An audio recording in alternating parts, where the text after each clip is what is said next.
বাংলাদেশে মূলত ৩ ধরনের ডিভোর্স প্রচলিত রয়েছে।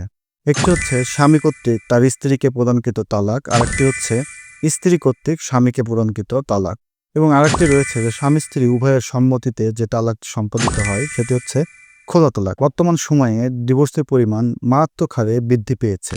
স্বামী স্ত্রীর মধ্যে ছোটখাটো ভুল ভ্রান্তি নিয়ে স্বামী স্ত্রীর মধ্যে বিবাহটি বিচ্ছেদ ঘটে। স্বামী স্ত্রী একসাথে ঘর সংসার করার জন্যই তারা বিবাহ বন্ধনে আবদ্ধ হয়। তালাক, বিবাহ বিচ্ছেদ বা ডিভোর্স কখনোই কাম্য নয়, কিন্তু বিশেষ পরিস্থিতিতে একটি তালাক বা ডিভোর্স অনিবার্য হয়ে পড়ে। স্বামী বা স্ত্রী যে কেউ ডিভোর্স প্রদান করতে পারে, তবে স্ত্রী ডিভোর্স দেওয়ার ক্ষেত্রে কিছু শর্ত রয়েছে।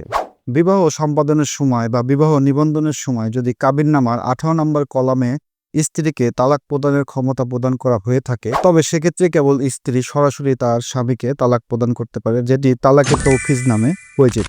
তবে কাবিননামার 18 নম্বর কলমে যদি স্ত্রীকে তালাক প্রদানের ক্ষমতা অর্পণ করা না হয়, সেক্ষেত্রেও স্ত্রী আদালতে মামলা দায়েরের মাধ্যমে বিবাহ বিচ্ছেদ ঘটাতে পারে বা তার স্বামীকে তালাক প্রদান করতে পারে। চলুন আমরা দেখি যে কোন প্রক্রিয়ায় একটি ডিভোর্স প্রদান করা হয়ে থাকে। স্বামী বা স্ত্রী যদি তালাক দেওয়ার সিদ্ধান্ত গ্রহণ করে, তবে উভয়কেই তালাকের বিষয়টি ঘোষণাপূর্বক তাদের সংশ্লিষ্ট ইউনিয়ন পরিষদ চেয়ারম্যান অথবা পৌরসভার ক্ষেত্রে পৌরসভা চেয়ারম্যান অথবা সিটি কর্পোরেশন হলে সিটি কর্পোরেশনের মেয়র বরাবরে তালাকের বিষয়ে একটি নোটিশ প্রদান করতে হবে। এছাড়াও স্বামী যদি ডিভোর্স প্রদান করে সেক্ষেত্রে স্ত্রীকে, এবং স্ত্রী যদি ডিভোর্স প্রদান করে তাহলে স্বামীকে সেই তালাকের নোটিশের একটি অনুলিপি প্রেরণ করতে হবে। চেয়ারম্যান অথবা মেয়রকে তালাকের নোটিশ প্রদানের 90 দিন পরে তালাকটি কার্যকর হবে। নোটিশ পাঠানোর 90 দিন অতিবাহিত না হলে তালাক কার্যকর হবে না।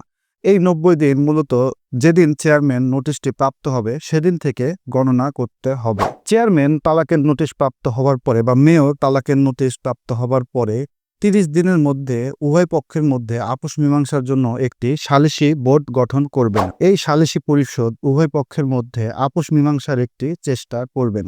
এখন প্রশ্ন হচ্ছে, সালিস পরিষদ স্ত্রী পক্ষ বা স্বামী পক্ষকে নোটিশ প্রদান করার পরে যদি তারা সালিসি পরিষদে উপস্থিত না হয়, সেক্ষেত্রেও চেয়ারম্যান বা মেয়র নোটিশ পাওয়ার 90 দিন পর তালাকটি কার্যকর হয়ে যাবে। তো উপরোক্ত প্রক্রিয়ায় স্বামী বা স্ত্রী তার স্বামী বা স্ত্রীকে ডিভোর্স প্রদান করতে পারে।